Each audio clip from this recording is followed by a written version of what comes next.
Welcome to Whisker Brews. I'm Hugo, the guest of honor today, and I'm really glad to be here to share my story. Talking about poverty brings back memories of some really tough years during university. At that time, my dad was sick, and my family was struggling financially. My aunt gave my mom $800 to help cover my tuition. That was a lifeline. It was also around then that I met my wife. I was completely broke. While others went shopping, traveled, and showered their girlfriends with gifts, I could only take walks around campus with mine. I never bought her anything. I simply couldn't afford to. Every penny I had was carefully budgeted just to get by. One day, she offered to give me her living expenses, so we could at least afford meals together. I couldn't accept it. I was poor, yes, but I also had my pride. I didn't want to take advantage of someone I cared about. Still, she was always there for me. We'd go eat together, and she'd insist, "Let's go to that canteen, the food's really good." Then, halfway through the meal, she'd smile and say she was full, pushing her plate toward me, so I'd eat the rest.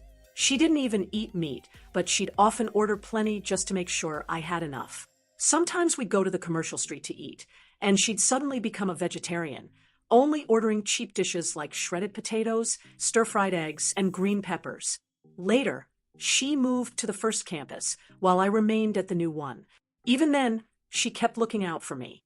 Whenever she came to visit me, she would stay in a small hotel. Later, she handed me a key and told me she had rented a flat just outside the university.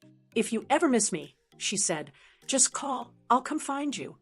She knew I couldn't easily afford the cost of commuting between the new campus and the main one. Even a few bucks per trip added up.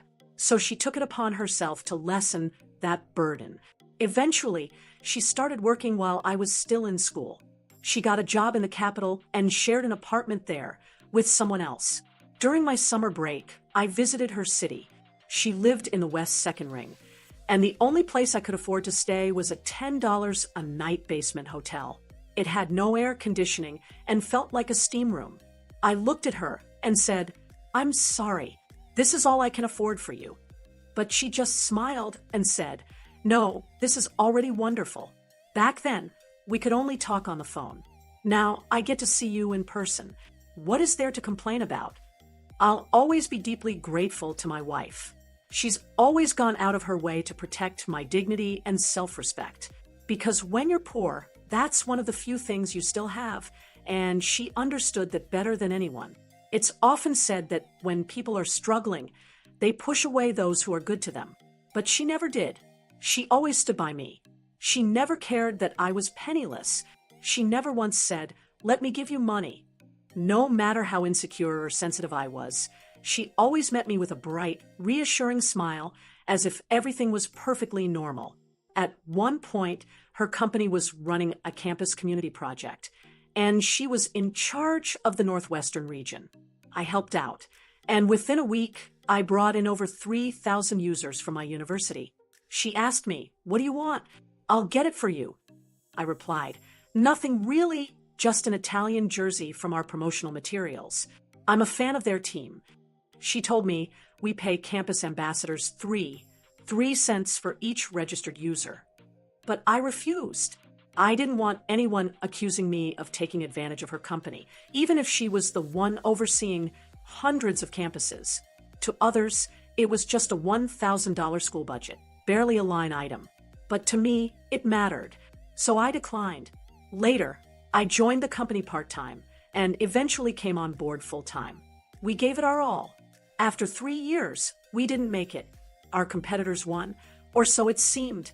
2 years later, they were gone too. But what stayed with me wasn't the outcome. It was the people I worked with. Many of them became lifelong friends. 3 years may not seem long, but the people who strive alongside you during those early, uncertain years, you never forget them. Now, more than a decade later, I'm working in the capital, living a comfortable life. She's at home, raising our kids. And even now, in a simple $5 t-shirt, no makeup, just being herself, I still see her. That same girl from university, the one who stood by me when I had nothing, the one who saved me. Thank you, truly.